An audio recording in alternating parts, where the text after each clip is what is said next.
Welcome to Payments Unpacked Live. I'm a little bit later than the 1 o'clock today on Friday. In the UK, it's a bank holiday, and be a number of countries around the world, you're also enjoying a bank holiday today. I know some of my readership will be in countries that don't celebrate Good Friday and the bank holiday. So why am I talking about bank holidays? Well, quite simply because we shouldn't really be saying, have a good bank holiday. We should be saying, happy St. Lubbock's Day.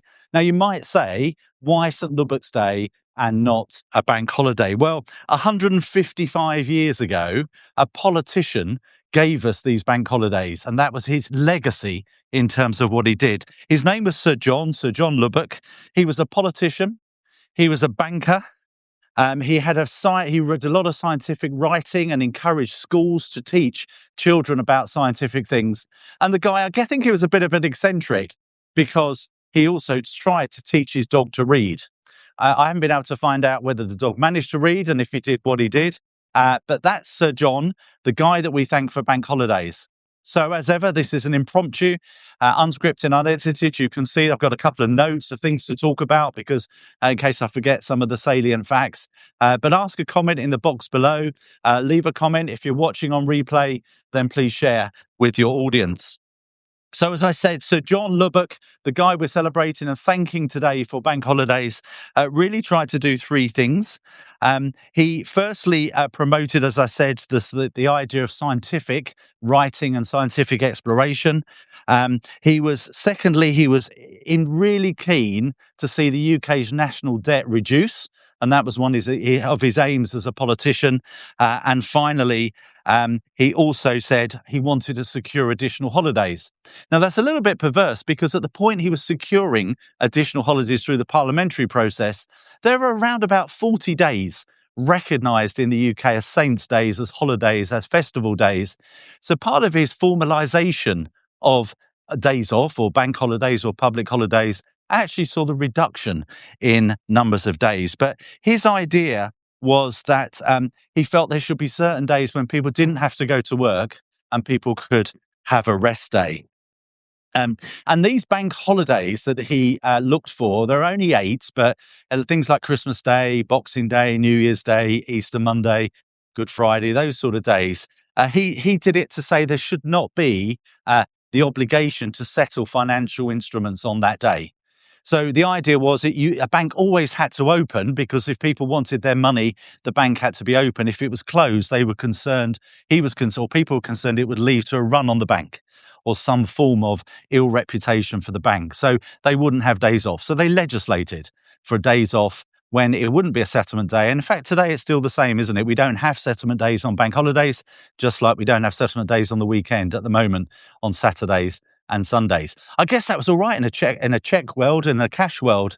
Sort of feels a bit weird, doesn't it, with faster payments? Because if I send you money today, you're going to get it today. It's just the banks won't settle today. They'll have to wait for the next banking day or the next financial day. So that was Sir John Lubbock, 150 years ago, introduced bank holidays. Thank you very much, Sir John.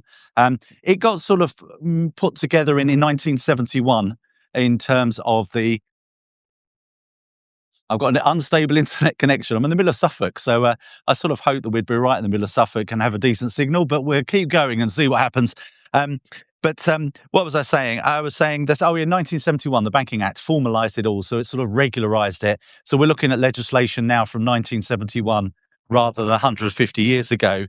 So I think that we should hail Sir John for his foresight in terms of banking and in his desire that we had days off. So I hope you'll join me tonight raising a glass to Sir John as bankers, as payments geeks, to thank Sir John for giving us today off and a rest. This is Payments Unpacked Live. I'm in the middle of Suffolk. I keep getting unstable internet connections on my screen popping up. So I might be live, I might not be live. I may have gone all juddery. Who knows? But if you've got any comments, leave them below. Any questions, leave a question.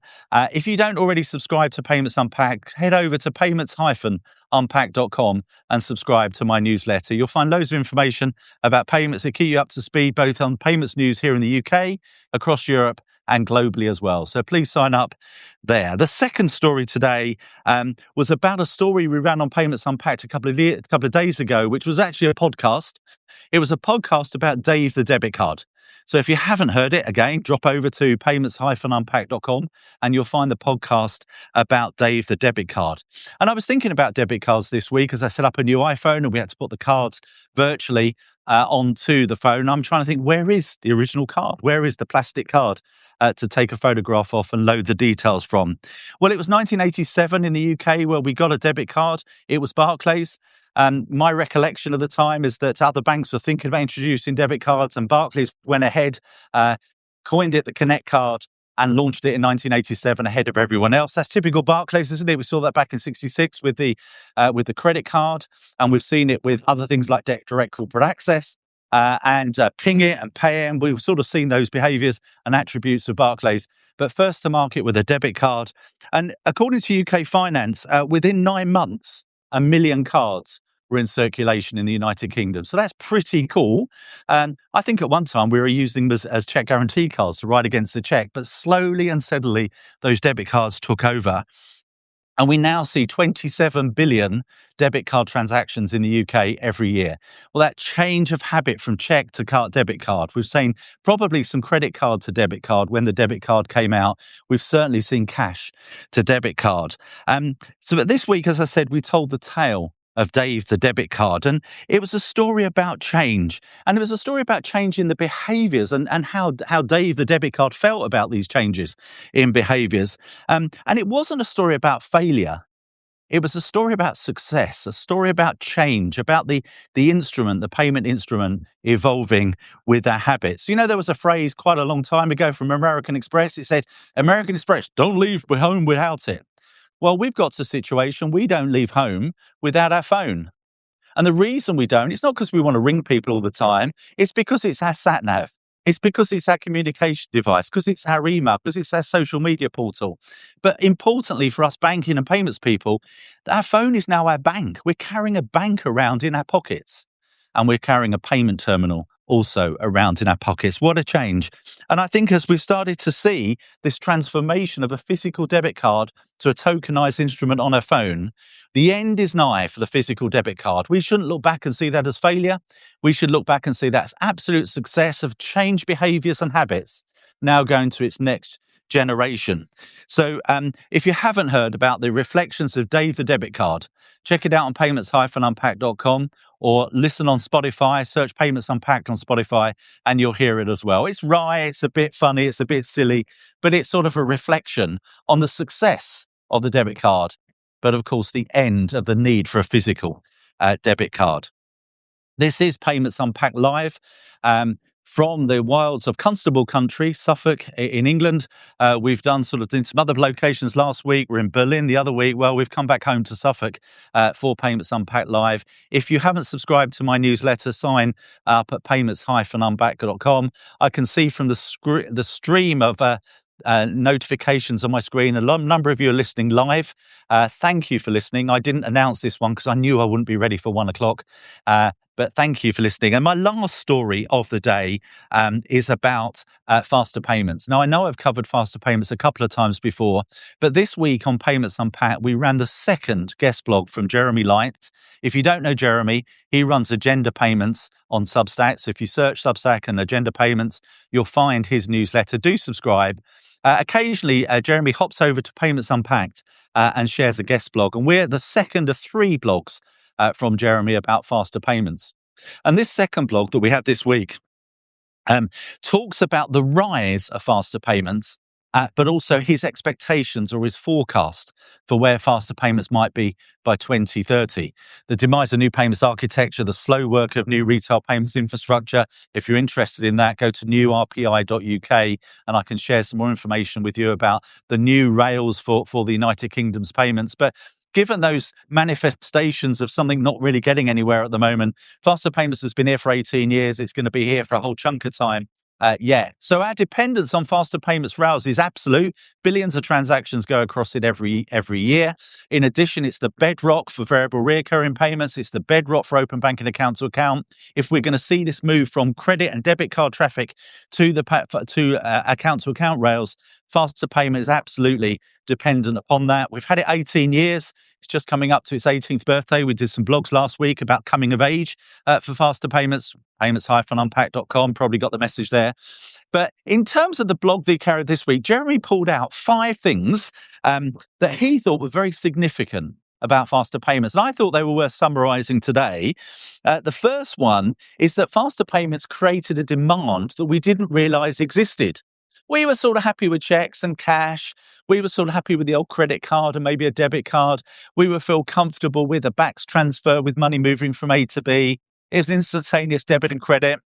We sort of understood it needed a processing cycle.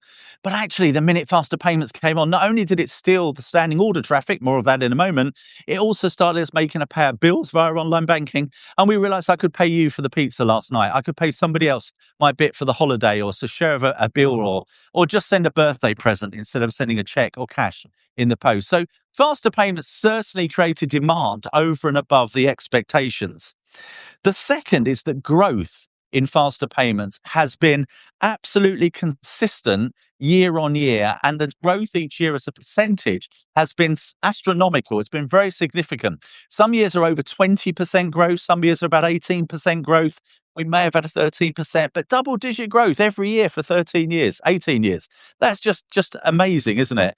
And there's so no signs of abating, certainly even in the normal traffic, let alone with the open banking traffic that might be generated.